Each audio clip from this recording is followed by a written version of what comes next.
Greetings, this is the Great One himself here with an Anarchy Moment. Cynical Libertarian Society, CYNLIBSOC.com. Not really sure where this Anarchy Moment is going, because often when I do these I have some profound thought or rant, or whatever. This one, it's a tiny point, but it's just something I wanted to throw out. I'm reading a book right now, which I recommend that you read. It's called, 7 o'clock in the morning, only half a cup of coffee, so bear with me. It's called Time Warped, Unlocking the Mysteries of Time Perception. It's written by a Brit. Her name is Claudia Hammond. And it's really interesting. It's about how time perception differs under different conditions. And some of it's hard to kind of wrap your head around because, for example, people doing experiments have found that body temperature apparently affects time perception. And so it's weird because it's like if you're really cold, it means... So there was a guy down in a cave for 2 months, and it was really cold, and he was also isolated. Obviously, he was in a cave. He was completely isolated from the outside world. He had communication because he was communicating up to the surface when he was sleeping and waking up, but they were giving him no indications of what time of day it was, what time it was. He had no clocks, no calendars, nothing. And he was down there for 2 months, and when they came down after 2 months to get him, he thought he still had 28 days left because his time perception became that warped. And it's honestly, it's hard for me to grasp in my head and to sort it all out. So the studies apparently have shown that if you're cold, if your body temperature is colder than normal, then you think time is moving slower, which would mean your time perception speeds up or something. It's like I say, I have to really think hard about it, and I haven't had enough coffee to think hard about it. Likewise, they find that if your body temperature is above normal, it skews your time perception in the other direction. And so it's just lots of interesting things about how time perception works, because of course time is also influenced in a completely physical way by things like gravity, mass, the experiments where you can put atomic clocks into airplanes and you fly around the earth in opposite directions and you'll see that they vary a little bit. We know that speed can affect time, and we know that being closer or further away from a gravity well can affect time. Well, this book is all about how time, the perception of time, is affected by various parts of the brain, by various conditions, by our mental states, by our thoughts, all this other stuff. So anyway, it's an incredibly interesting and fascinating book. Like any book, it contains a couple of nuggets of bullshit. And when I was reading it, and I got to this part, this just cracked me up. And so, this is just what I wanted to share. And maybe after I've read it, there won't even be anything else to say. And maybe I'll go off on some rant, because this is one of the things that I love ranting about. I don't know what's going to happen. This is an anarchy moment. There is no fucking central planning here. Alright. I want to start here. Okay. Children with, and I'm not going to read the intro because you know what ADHD is. Children with ADHD are rooted in the present. They find it hard to consider the consequences of their actions, and they find waiting, even for a short time, excruciating. And this might be because what feels like 5 minutes to the rest of us feels like an hour to them. So when they are told to sit and wait for 5 minutes, this could be a task they find genuinely challenging. In laboratory experiments, children with ADHD find timing tasks very difficult. Their experience of time appears to be different from that of other children. If they are asked to say when 3 seconds have passed, they think they're over in far less than that. In other words, if you have ADHD, time passes very slowly. This finding is so common in children with ADHD that Katya Rubia, Katya is the first name.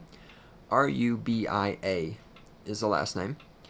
A cognitive neurologist at the Institute of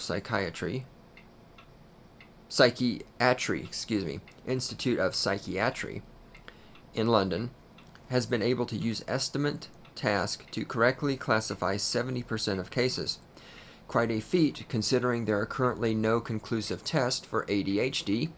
Current diagnosis rely on experts watching a child's behavior and then making a judgment. Now, has the Great One not previously ranted about how ADHD is not a fucking disease? Has the Great One not previously pointed out that when I was a kid and we had to walk 25 miles uphill, ADHD was called bad parenting? Right? People who claim they have ADHD always go, it's a disease, it's a disease. Well, as we hear right now, as we hear in this book, as we read in this book, we don't hear the book. You heard me read it, but you don't hear the book. As she says, as I have been saying, as other people have said, as has been ignored by all the bad parents in the world, there are no tests for ADHD. Current diagnosis relies on experts watching a child's behavior and making a judgment. I mean, listen to this shit. They find it hard to consider the consequences of their actions, and they find waiting, even for a short time, excruciating. Who does this sound like? Oh, I don't know. Does it sound like, statist, maybe? I want my Obama phone? Where's my welfare check? This is not a fucking disease. This is called entitlement. This is called bad parenting. This is called not knowing how to fucking focus your activities on something useful. This is called bad fucking parenting. And the idea that this is a goddamn disease. So what? These people can't gauge 3 seconds. This is going to be used as a test to determine if somebody has ADHD, is how well you can judge if 3 seconds have passed. From a research perspective, this is kind of interesting.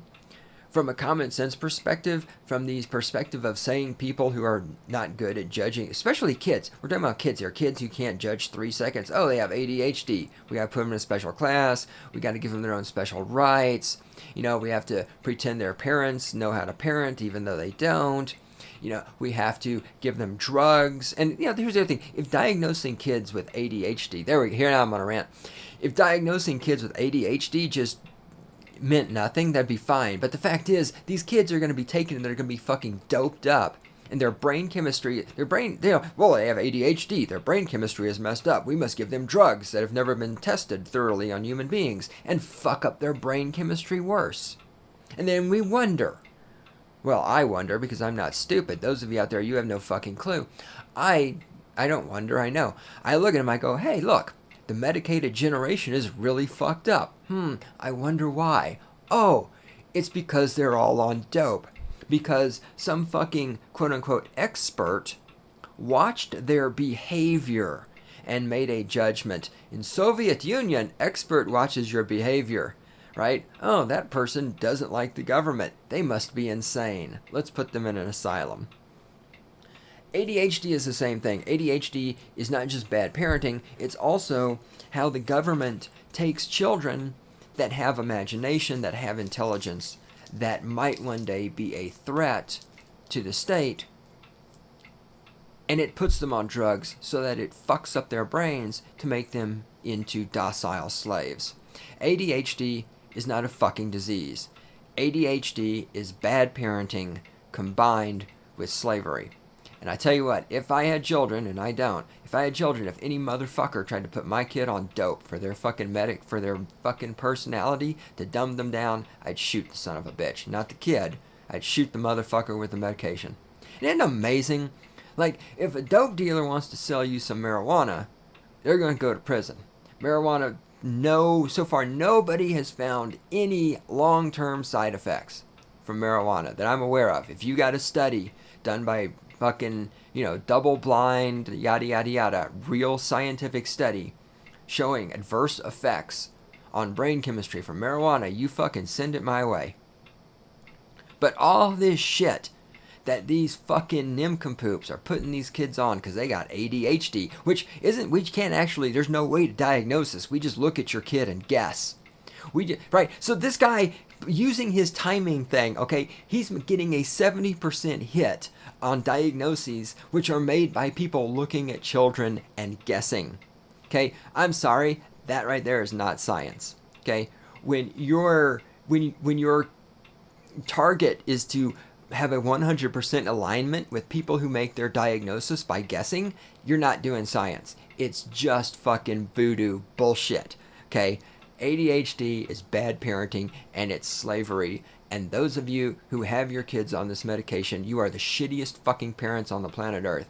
You need to pay attention to your kids. You need to fucking teach your kids. You need to interact with your kids. You need to treat your kids like human beings. You need to give your kids something interesting to do with their lives. And then they won't have a short attention span. If you've fucking seen the shit in public school, who the fuck can go to a public school and have a goddamn long attention span when you're in there being treated like a goddamn fucking prisoner? Fucking ID cards, fucking, what do you call those things, metal detectors, you know, I mean, herding from one room to another when the bell rings like you work in a factory, you gotta raise your hand to go take a fucking piss. I mean, why do you expect the kids to have a motherfucking attention span when they're being treated like shit by some of the dumbest humans on the planet, which are called teachers? So fuck you ADHD, fuck you public school system, fuck you fucking motherfuckers who put kids on medication because they have a goddamn personality, because they might be dangerous to the state. Fuck you all. ADHD is not a goddamn disease. It's called bad parenting. And that's it. That's my anarchy moment for this morning. Going back to coffee.